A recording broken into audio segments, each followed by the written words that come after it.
तर चला, निसर्गानं सगळं तुमच्याकडे दिलंय, भरभरून दिलंय. आता एवढे सगळेजण बसला, यांना ऑक्सिजन कुठून येतो?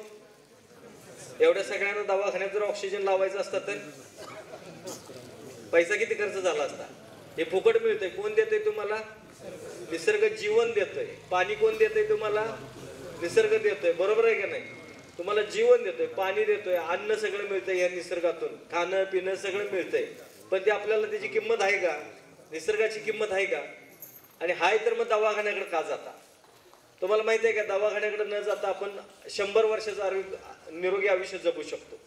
हे दवाखाने झाले, मला सांगा, तेव्हापासून 100 वर्षाचं आयुष्य राहिलं का माणसाचं? कमी होत आलं की नाही? दिवसेंदिवस बघा की, पूर्वी 100 वर्ष माणसं जगायची, जास्तच जगायची. मी पंजोबा बघितलेत आमचं. मी 10वीला असताना आमचे पंजोबा मेले. कधी? मी 10वीला असताना 118 वर्षाची होऊन पंजोबा गेले. 118 वर्ष जगले. नंतर 100च्या पुढे कोण जात नव्हतं. आता तर 80च्या पुढे कोण जात नाही. आता एकच तेवढे काका भेटले 92 वर्षाचे, सेंचुरी मारावी त्यांनी, एवढंच सांगतो बस, बाकी काय नाही. आहे ना? स्वातंत्र्य सैनिक आहेत बघा, त्यांना अजून BP नाही, शुगर नाही, अजून खोंड पायऱ्या चढून वर आलं. हा, बरोबर आहे का नाही? त्याला म्हणायची ताकद, त्याला म्हणायचं सगळं. नाहीतर आमच्या इथं काय माहिती आहे, निमित्त लय काढतात. मी तुम्हाला आज सांगेन, इलाज सांगेन, पण पहिली एक गोष्ट सांगेन की आजार का वाढलेत आणि तुमची मानसिकता काय, हे निमित्त खूप काढतो आपण. जरा काय झालं की दवाखाना, जरा काय झालं की दवाखाना. आणि सगळ्यात मोठा रोग काय माहितीये तुम्हाला? मला काय झालं तर नाही, तू मेलास तर पृथ्वीच थांबणार घर फिरायची. पुण्यवानच गडी तू, काय का नाही? पुण्यच भरपूर साठवले तुम्ही लोकांनी. काय करायचंय? तुम्ही मेल्यावर पृथ्वी चालणार कशी? अहो, राजा मेला तरी राज्य पडत नाही. तुम्ही उगाच लय टेन्शन घेऊ नका. हे मला काय झालं तर, मला काय झालं तर 100% काय ना काय तर होत राहतंय. काय होत नाही बघा. परमेश्वराने 100 वर्षाची गॅरंटी दिली. 100 वर्ष बिनधास्त राहायचं, खायचं पियाचं, निवांत व्यायाम करायचं. शरीराला फक्त खाणं लागतंय, खाणं पिणं व्यवस्थित, व्यायाम दुप्पट. खाणं एकपट, व्यायाम दुप्पट. जेवढं खाताय ना ते फक्त जिरवायचं काम करायचं. ते पचलं ना की तुम्हाला कुठला रोग होत नाही. पचलं म्हणजे त्याच्या सकट व्यवस्थित झालं, पोटा साफ झालं की 80% आजार गायब. इथं 15-15 मिनिटं आज जाऊन बसतात, मोबाईल घेऊन जातात काय माणसं. आणि आता तर ते कमोड नावाचं जे आलंय, काय सांगायचं, अर्ध्यातच बसायचं. अहो, त्यांना हर्निया व्हायला लागलाय लोकांना, काय सांगायचं. आणि तेच आपल्याला आवडते, खुर्चीवर बसून जाऊन यायचं आणि मोबाईलवरती, व्हॉट्सअपवरती मोबाईल सेंड करत बसते. व्हॉट्सअपवरती थांबाय, तिथं जाऊन रील्स बघते आणि हसते.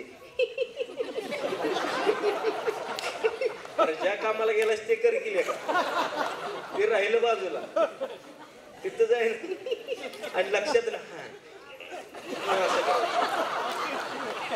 काय सांगायचं, तिथं जाऊन पुसत बसायचं. बाहेरून तासभर राहा राजा, बघ मोबाईल रील्स बघ, नाही तर तिकडे मर जा. तिकडे तिथं 15 मिनिटं 20 मिनिटं वेळ काढायची ती जागा आहे का? काही लोकांनी त्याला विचारगृहाचं नाव दिलंय. तिथं गेल्या म्हणे विचार सुचतात. विचार सुचायला जागा आहे का ती? जा की एखाद्या झाडाखाली बस, निवांत काहीतरी सुचल तुला. तिथं जाऊन विचार कशाचे सुचतात. हे ना कधी कधी वाटतंय पहिलं जे पांदीला जायला लागायचं ना तेच बरं होतं. मिनिटात परत येत होती. मॉर्निंग वॉक पण त्यातच होत होतं. सकाळी पळत पळत जायची माणसं, कार्यक्रम करून परत. संध्याकाळचं गेलं तर सगळ्यांनी आपण बघितलेलं. आमचं पण लहानपण तसंच गेलेलं आहे, चिलट मारण्यात. तर असंच, चला हसत खेळत राहायचं, आनंदात राहायचं. आयुष्य सुंदर आहे, अजून सुंदर बनवायचं. हे परत परत जन्म आहे का? बघा, जन्माला येताना नाव आहे का कुणाला? मूल जन्माला आल्याबरोबर त्याला नाव आहे का? पण श्वास आहे.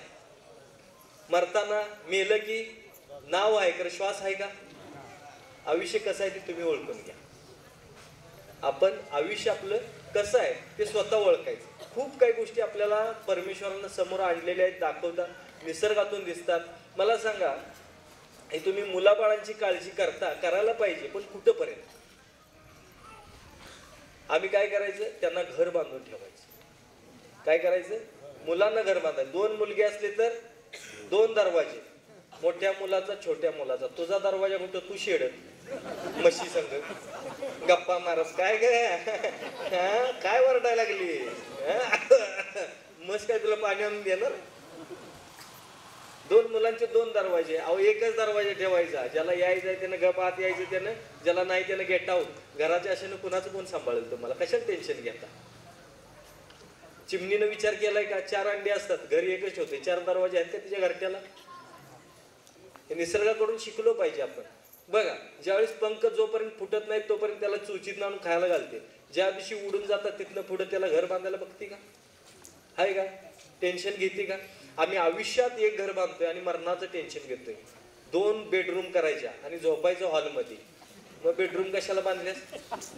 नाही, बेडरूम मध्ये झोप लागत नाही, याचं कर्ज कवा फिटायचं? बांधलंच कशाला? माळाव पड उघडा, कोण हिंग लावून विचारत नाही तुला. निवांत हा करायचं, वारं घेत बसायचं, कोण विचारतंय?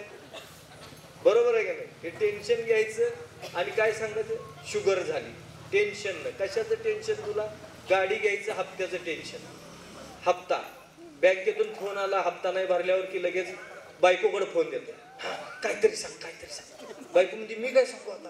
काय सांगू मी याला म्हणून सांगू?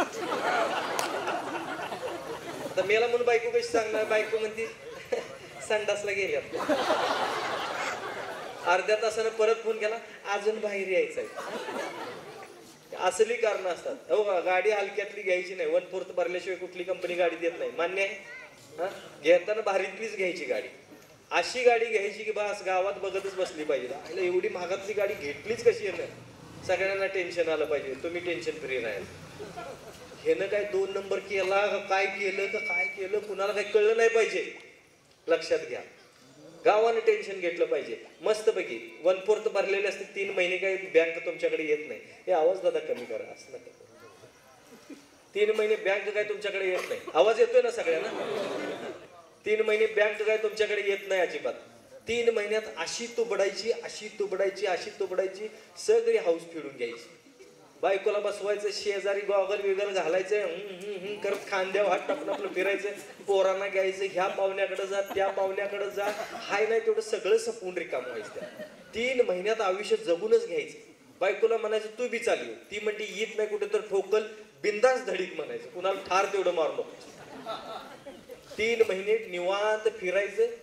3 महिन्यात घासलेली, पुसलेली, ठोकलेली गाडी काय रिपेअर करायला नाही. 3 महिन्यानं बँक दारात आली का नाही, गाडी बघितल्यावरच त्यानं डोकं खाजवलं. हीच काय ती गाडी? अहो ती परवा घेतलेली नवीन गाडी ही. त्यानं हात जोडायला पाहिजे. साहेब हे बघा, आम्ही काय तुमची गाडी नेत नाही. थोडं थोडं करून घासना फेडा. तर ही नेऊन भंगारात घालण्यापेक्षा काय करण्यापेक्षा त्या बँकवाल्याला प्रेशर आलं पाहिजे. काय करू हिची गाडी नेऊन? बरोबर आहे का नाही? त्याला टेन्शन आलं पाहिजे. हो का? आणि जरी त्यातनं जरी बँकेनं वडून नेलीच तर बिंदास्त राहायचं. नाहीतर शेजा पाजाऱ्यांची तीच इच्छा असते जी गाडी बँकेनं ओढून न्यावी.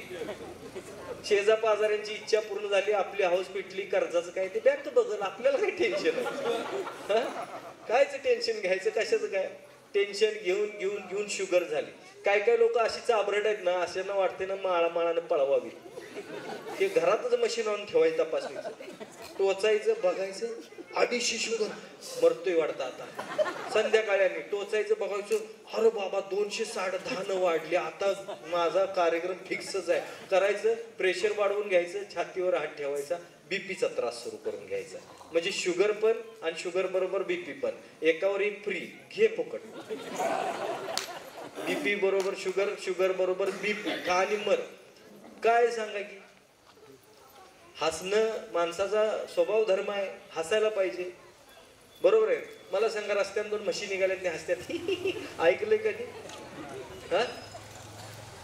मग आपल्याला एवढं देवानं दिलंय का आपण हसत नाही? हसण्याचं दिलेलं आहे. माणूस हसू शकतो. अहो हसायला काय खर्च आहे का? साधं कोण पाय घसरून पडलं तरी आपल्याला हसायला येते. लगेच नंतर चर्चा कशी पडली नाही चालू करतो आपण. बरोबर आहे का नाही? हे चालू होतंय. दुःखाला खर्च आहे बरं का. दवाखान्यात पैसा घालायचा आणि माणूस मेला. पैसा घालून मेला म्हणजे दुःख आहे का नाही?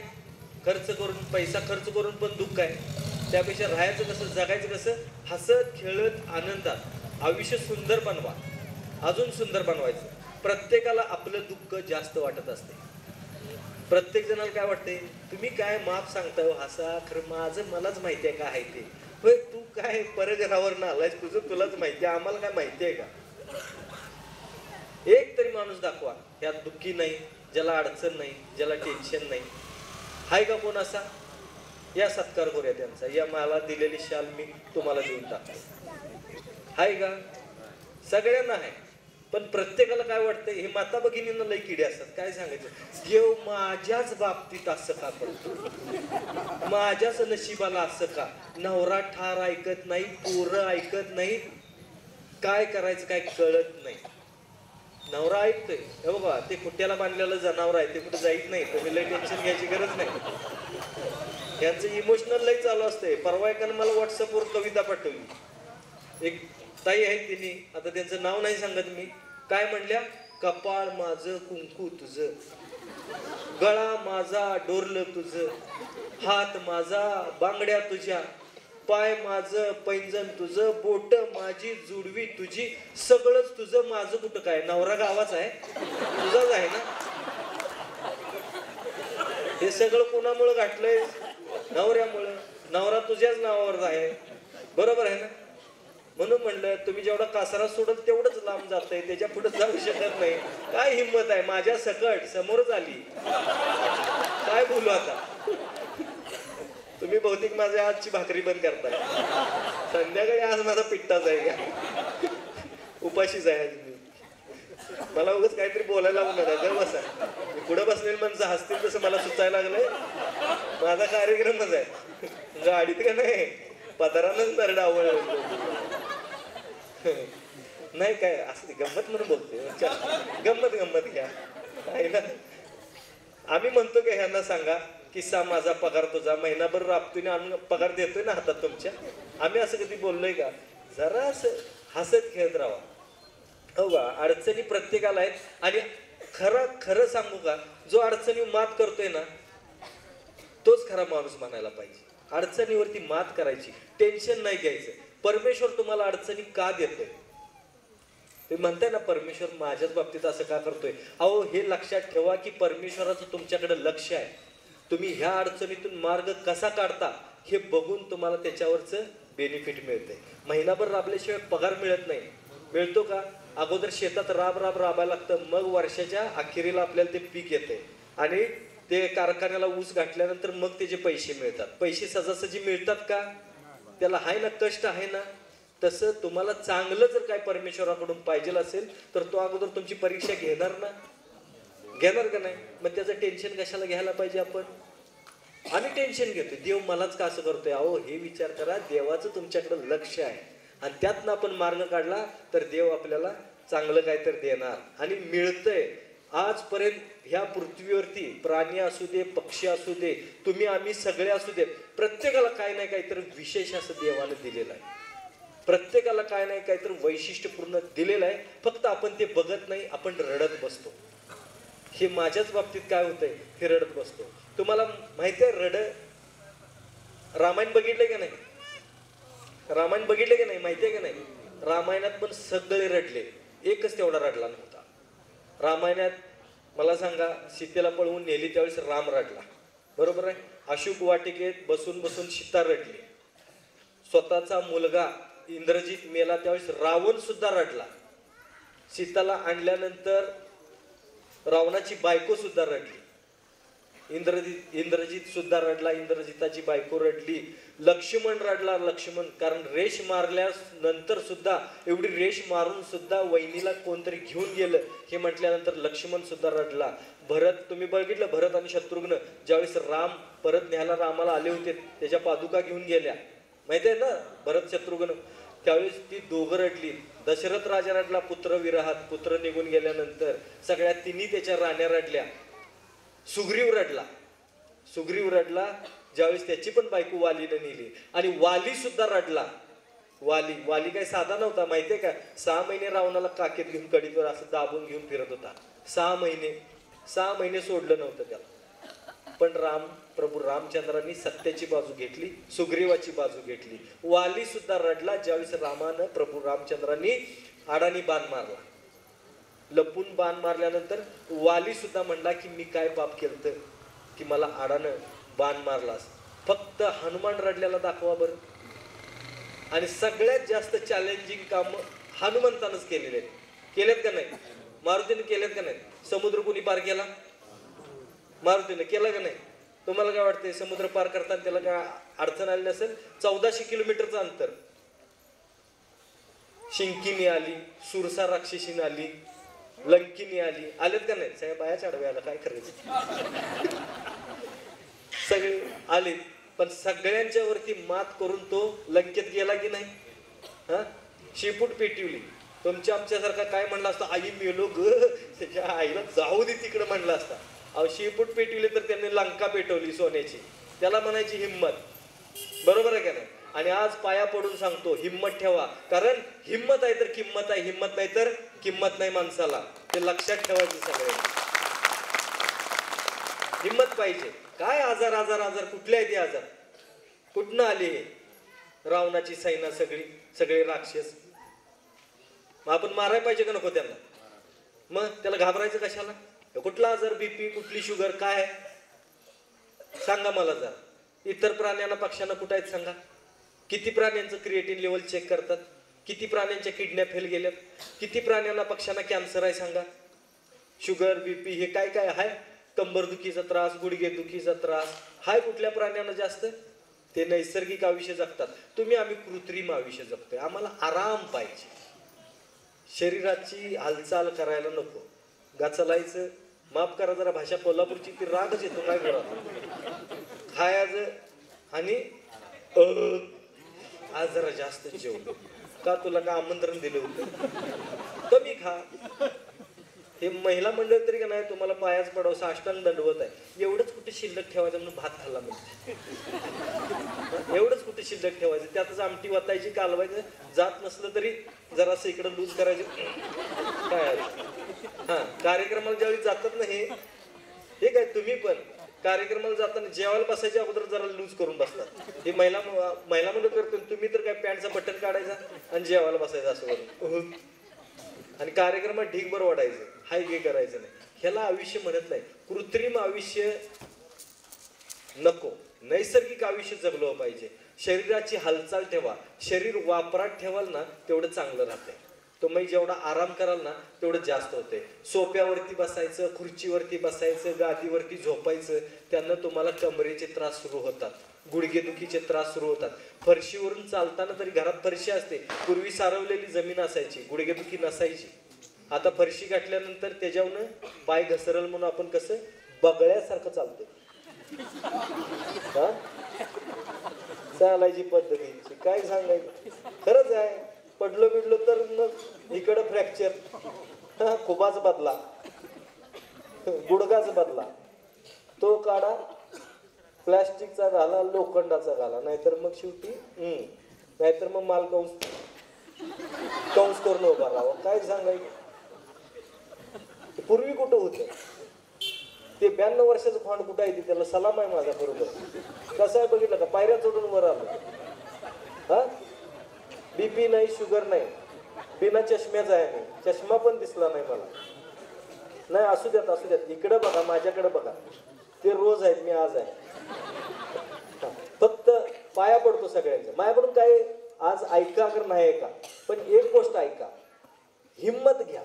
हे आजार बिजार डोक्यातनं काढा सगळे. काय काय काय करत नाहीत घ्या. काय होऊ शकत नाही म्हणायचं मला. काय होणार नाही. जे होईल जेव्हा होईल त्यावेळेस बघू.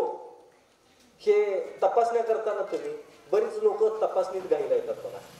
तपासण्या करायच्या आणि ह्या तपासणीत काय नाही गावल्यावर ग बसावं का नाही, येणं पुढची तपासणी करते, त्याच्या पुढची, त्याच्या पुढची, त्याच्या पुढची करत करत हे स्मशानभूमीतच जातं. मसनात जाऊन तपासण्या करणं, तिथे झोप लाकडावरनी तपासण्या करणं. अहो तिथं बी उठून देत नाही माणसं. परवा एकाच्या मैताला गेलो होतो, काय सांगत, एवढं मोठं मोठं हुंडकं त्याच्या छातीवर ठेवले का उठून बसणार होतं का ते? आणि पोरग काय सांगायचं, सुशिक्षित पोरग, त्यानं काय केलं माहितीये का? बीपी आणि शुगरच्या गोळ्या त्याच्या उशाला ठेवल्यात. मी म्हणलं अरे काय भानगडी, हे का ठेवलं? नाही नाही, बाबांना वर जाताना त्रास नको. आता मेल्या वर जाताना कशाचा त्रास आहे? अरे मेल्यावर त्याला पिटिवलं तरी कळत नाही, त्याला कशाचा त्रास आहे? बीपी शुगर हे तुम्हाला सांगतो. हे जरासं बंद करायचं सगळं, हे डोक्यातनं काढायचं आणि खाया पियाचं भरपूर आणि व्यायाम करायचा. शरीरात ताकद पाहिजे हो. हे मेल्यावर तिकडे भजी वडा अंडी ठेवतात नाही, अगोदरच दान खायचं, ते पाळायचंच नाही काय. मेल्यावर हे आमचे जावई आल्यात आता, असू दे चला, की जावई असते का नाही, लय कार्यक्रम वेगळा असतोय माहितीये का. कावळा यायची दिशा माहिती असते, तिकडच भात ठेवते आणि भातावरती अंड ठेवते. कावळा येऊन बरोबर त्याला चोच मारते. लगेच सासऱ्याचं लय प्रेम होतं माझ्यावर. सासऱ्याचं वरचं 2 एकर मला असंच घे म्हणत होता, मी नको म्हणत होतो. सांगतोय सासूला नको म्हणल्यावर माझी शेवटची इच्छा होती तूच घ्यायचं असते. सासू म्हणते आता नवऱ्याची शेवटची इच्छा घे बाबा. एका अंड्यावर 2 एकर रान घेते ते लक्षात घ्या. बरं अंड तरी जावायला घातलेलं असते का, अंड कोंबडीनं घातलेलं असतं. बरं सासरा खातोय का, खातोय कावळा. आणि रान कुणाला, तू बस उघडाच.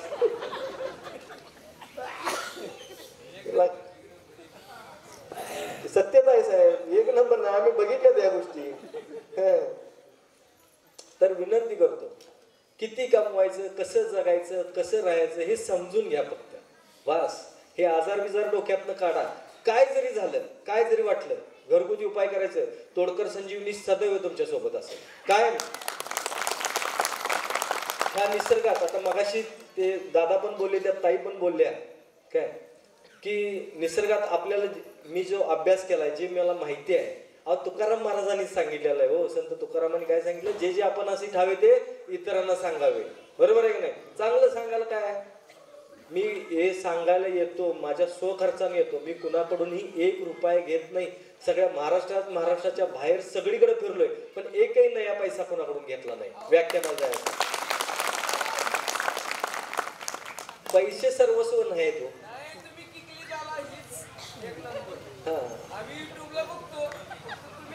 आता फक्त मला जरा बोलू द्या, पण सांगतो परत आम्ही युट्यूबवर येऊन बोलतो तुमच्याशी.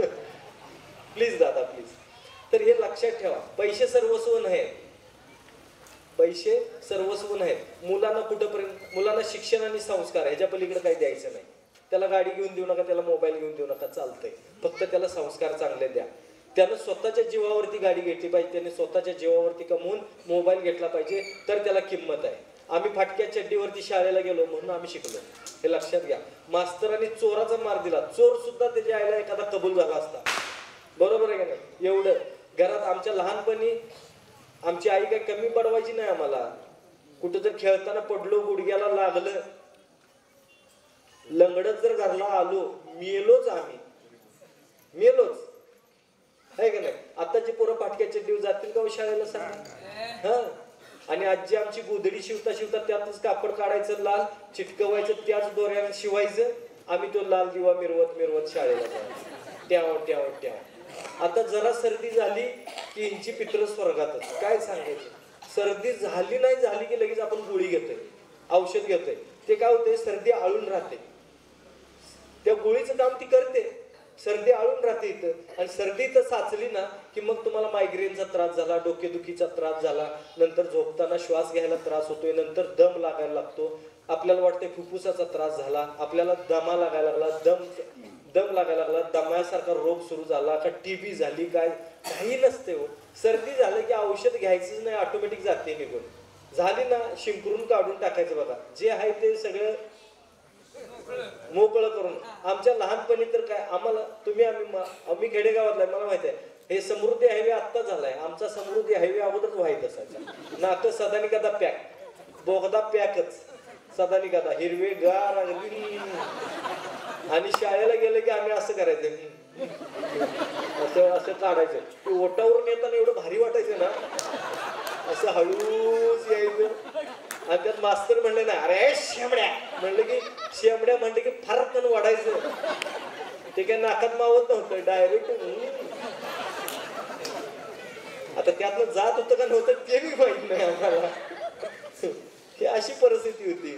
आता आहे काय सांगा, आताच काय, आता मम्मी जन्माला आली. मम्मी आमची आई आता आपल्या शेवटची पिढी आहे बघा आमची. आम्ही जे आईला आई म्हणतो ते आता मम्मी जन्माला आले. मम्मी काय करते, अशी नागिनीसारखी त्या बाळाच्या पाठीवर उभारते. अपार्टमेंटच्या चौकात एवढीच घसरगुंडी असते, त्याच्या उचलून ठेवती आणि स्वतःच म्हणती बबू पडशील, बबू पडशील. बबू बरोबर पडतोय, बरोबर पडतोय. बबूला एवढं लागलं की बबूला दवाखाना, बबूचा पाय प्लॅस्टर मध्ये, बबू वाकडा. हे लय कार्यक्रम वेगळे असतात मम्मीचे. हे कसं असते माहिती आहे, नवऱ्याला पण बबू आणि पोराला पण बबू, दोघांना बबू म्हणते. किचन मधनं हाक मारली का नाही बबू की 2 बबू पळत येते, छोटा बबू मोठा बबू. ही परिस्थिती आहे, हे लक्षात ठेवा. हे मम्मी होऊ नका, पाया पडतो सगळ्यांच्या. आई व्हा, आई. पोराचे लाड करू नका, बडवा, हाना त्याला जरा, खरंच हाना. पडलं की त्याला, त्या मुलापेक्षा आई लय घायाळ होती. मम्मी लय घायाळ होती. ही स्कूल बसला सोडायला जाती, त्या पोराला इकडे पावडर लावती, खरं डोक्याला केस, म्हणजे केसांना तेल लावत नाही. त्यामुळे ते कमी वयातच पांढरे होणे, टक्कल पडणे. आमची आई मारून आम्हाला तेल लावायचे. आम्ही शाळेला जाताना असं पुसत जायचं सगळे. साधारण कदा कॉलर आमचे काळे कुट्ट तेलाने. त्यामुळं अजून आहेत आमचे. आत्ताच्या मुलांना नाही. 25 केस गेलेली मुलं येतात माझ्याकडे, मम्मी तेल लावलं होतं का? नाही, पावडर लावली होती. ही पावडर लावती, स्वतः नटताना बघायला पाहिजे. साडी नेसून 30 वेळा आरशात काय बघती कुणास. इकडं जायचं असते कुठं, स्कूल बसला सोडायला. आमची आई सोडत होती. आमची आई एक रप्पाटा लावायचा घरात, डायरेक्ट दारातच पोर. ते तसंच ओढून न्यायची शाळेला निघालेली पोरं. त्या गँग मधनं सुटायचं ते शाळेत. आणि शाळेत घंटा वाजली की मास्तर म्हणाले जावा, चला म्हणलं की सुटलं की त्या लाटेतनं सरळ घरात, दप्तर दारातनच फेकायचं आणि पांदीत वाड्याला, शनिवारचं विहिरीला. आणि चड्ड्या ते काय आपण बघा, आता ते विचारायचं नाही. तसंच आहे ना. काय रोग बारा काय माहित नव्हतं. आम्ही म्हशी राखायला जायचं, म्हशी पाणी पितात, त्यात आम्ही पण प्यायचं. आम्हाला काय व्हायचं नाही. डोंगरात गेल्यानंतर कुठलं पाणी आहे, म्हशी पण आणि आम्ही पण एकाच ह्याच्यातलं डोहातलं पाणी प्यायचं. पण आम्हाला रोग वारा नव्हता. आम्हाला सर्दी खोकला त्यावेळी जरी झाला तरी माहित नव्हतं. आता खोकला झाला की बघा लगेच खूप, हे पोटात दुखायला लागलं, ते छातीत दुखायला लागलं, कॅन्सर झाला का काय, अमुक झालं का काय. तर मग काय होत नाही, जरा सहन करा. हे जे कप होतोय ना, जे काय येते ना जाळ्या, ह्या काढून टाका. खोकला झाल्यावर औषध घेऊ नका, काढून टाका. ते काढून टाकल्यानंतर छाती मोकळी. 4-5 दिवस, 5 दिवसात खोकला जातोय निघून ऑटोमॅटिक. हे नैसर्गिक आजार आहेत, हे व्हायलाच पाहिजे. सर्दी व्हायलाच पाहिजे, खोकला व्हायलाच पाहिजे वर्षातून एकदा. त्याशिवाय ती छाती मोकळी होणार कशी? आणि ती जर मोकळी नाही झाली तर नंतर त्याचा परिणाम हळूहळू तुमच्या पुढच्या वयांवरती व्हायला लागतो. पुढच्या वयात त्याचा त्रास व्हायला लागतो. म्हणून पाया पडतो सगळ्यांच्या, हसत खेळत राहा, हिंमत ठेवा. कारण हिंमत आहे तर किंमत आहे, हिंमत नाही तर किंमत नाही. तुम्हाला वाटत असेल की मी लई कमवले, पोरं मला मरताना असेल तसं. मरताना कोण ऐकत नाही तुमचं, गैरसमज आहेत सगळे. आजपर्यंत कोट्याधीश मेले, कुणी ऐकलं त्यांचं? त्यांच्या पोराने ऐकलं? तुम्हाला काय वाटतं तुमची पोरं मरताना तुमचं ऐकणार आहे? सून ऐकणार आहे? पोरग मागं असते, सून पुढं. हा काय काय काय म्हणतात कळतच नाही बघा पाहुण्यांना. ती हे काय बोलतात कळत नाही. काय काय खायला पाहिजे, देत्यात, थांबा थांबा. ही परिस्थिती होती आपली शेवटी, बरोबर आहे का नाही? आणि अशी परिस्थिती व्हायच्या अगोदर मेलेलं बरं का नाही? ही परिस्थिती नको. दुश्मनावर सुद्धा अशी वेळ यायला नको. साहेब, अंतरुणाला खेळून राहणं, माझ्या दुश्मनाला सुद्धा अशी वेळ यायला नको. हे मी सांगतो तुम्हाला, पाया पडतो. माता भगिनींना तर खरोखर तुम्ही जेवढ्या आहात ना सगळ्या लाईननं उभा राहा. मी लाईननं सगळ्यांचे पाय धरतो. एखादा पुरुष अंतरुणाला खेळून राहिलेला परवडतोय, पण एखादी बाई जर अंतरुणाला खेळून राहिली तर आयुष्यभरात तुम्ही कमवलेली लाज, आबरू, शरम, मर्यादा सगळी निघून जाते. काही आयुष्याला अर्थ राहत नाही. तशी वेळ यायच्या अगोदरच मेलेलं बरं. माझं भले तुम्हाला वाईट वाटलं, राग आला तरी चालेल, पण ही वेळ यायच्या अगोदर तुम्ही मरून जावा असं मला वाटतंय. कारण महिला ही मर्यादा आहे, आणि मर्यादा एकदा संपली की काही अर्थ नाही बरं का, आयुष्याला अर्थ नाही राहत. म्हणून पाया पडतो तुमच्या, हसत खेळत राहावा, आनंदात राहावा. आयुष्य किती आहे कुणालाच माहित नाही. तुम्ही जन्माला यायच्या अगोदर तुमचा राजीनामा लिहिलेला आहे, बरोबर आहे का नाही? वेळेच्या अगोदर तुम्ही मरणार नाही.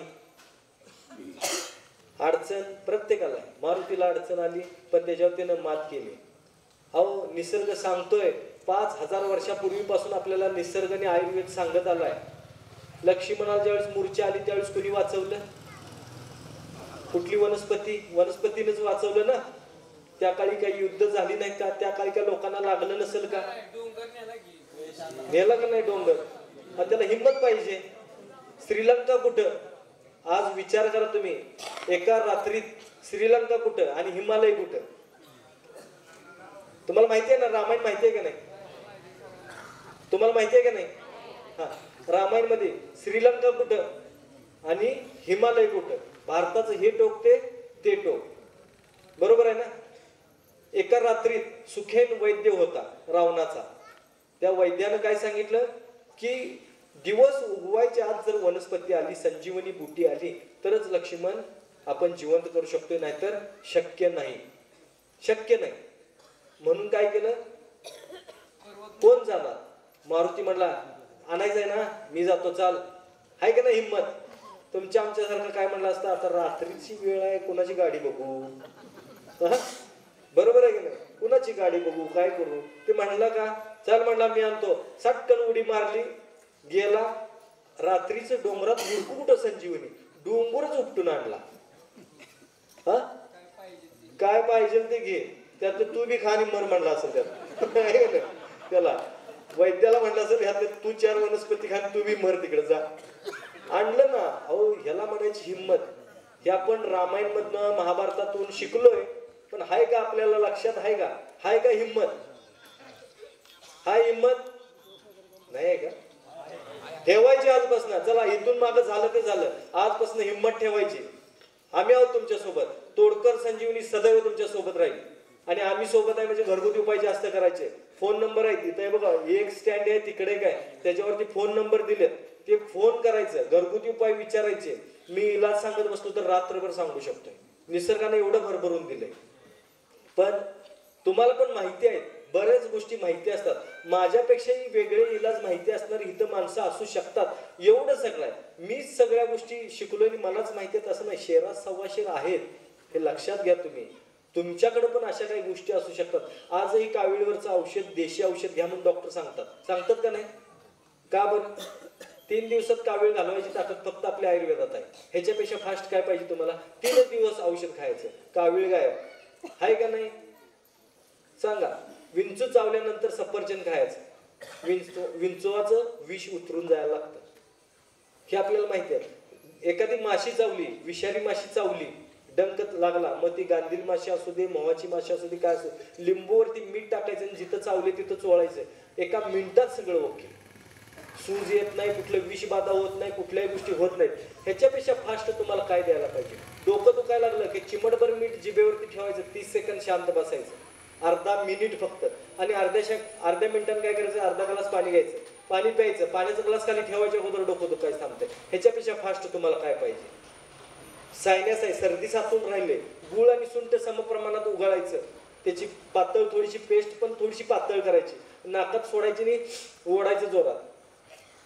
ओढल्यानंतर गेल्यानंतर दुसऱ्या मिनिटाला तुमची बरोबर सायनस, सर्दी सगळी साचलेली, वास सुद्धा खूप घाण येतो या गोष्टीचा, तर ती सगळी साचलेली सर्दी यायला लागते, शिंकरून टाकायचं. अर्ध्या तासानंतर पुन्हा एकदा हा प्रयोग करायचा.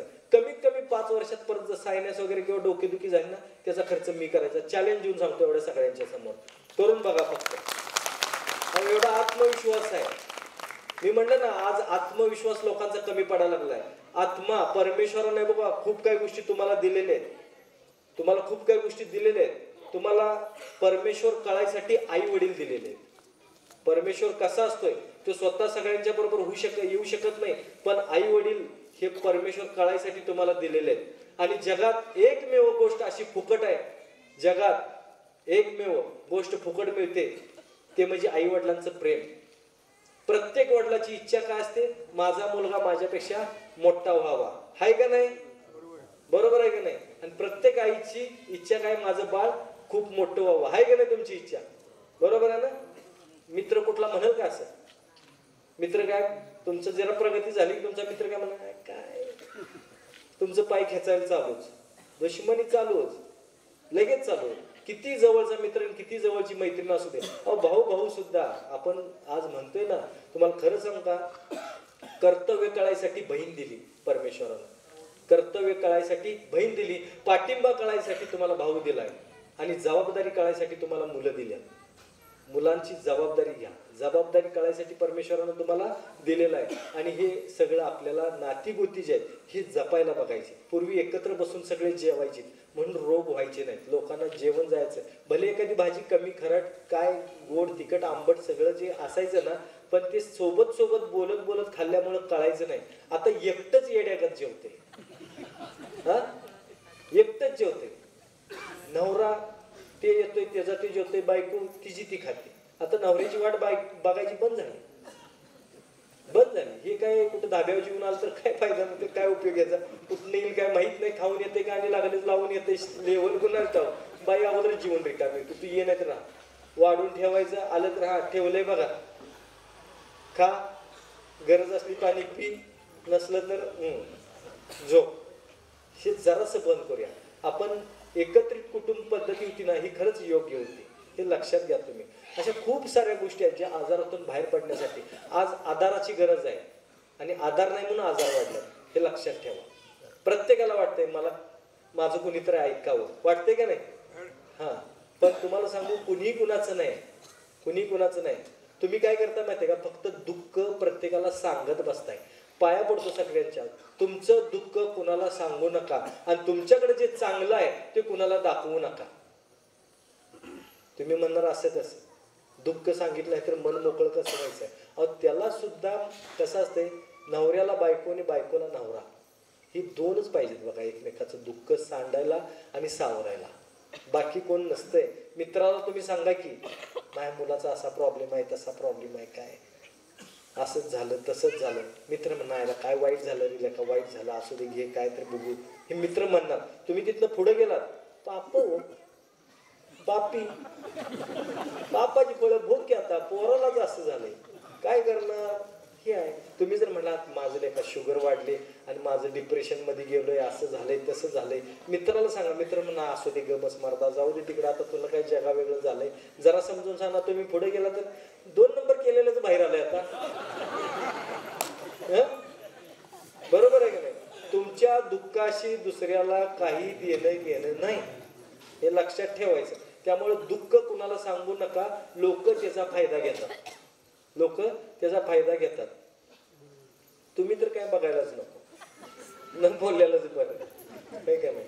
चांगलं असलं बघा की, एखाद्या बाईला तुम्ही सांगून बघा की, बाई नवऱ्यानं मला दागिना केला, तिचं तोंड लगेच असं बघा का नाही मुंगसासारखं होतं. तिला बघवतच नाही. तुम्ही जे चांगलं केलेलं दाखवलं असं बघवतच नाही. ती तुमच्याशी बोलायची बंद होणारच. नवऱ्याला जाऊन भांडणार, बघा तिच्या नवऱ्यानं केलं, तुम्ही काय केलं माझ्यासाठी? आता तुला तरुण आणली हेच लय झालं म्हणायची वेळ येते अशा वेळेस, आहे का नाही? लय अवघड आहे. म्हणून पाया पडतो, दुःख कुणाला सांगू नका. चांगलं तुमच्याकडे काय ते कुणाला दाखवू नका. तुमच्या नवऱ्याने केले ना, घाला की दिवस रात्र घालून बसा निवांत, काय टेन्शन घेऊ नका. हे दाखवायचं जे असते ना, एक अंगठी घालते मी बाजारात गेल्यावर, ती भाजी कशी दिली, हे वांगी कशी दिली, एकच अंगठी असं दाखवत बसते. अरे जी सोन्याची लंका होती ते मेला फुकट, तुझी एक अंगठी कुठे लागायची? हा, बरोबर आहे ना?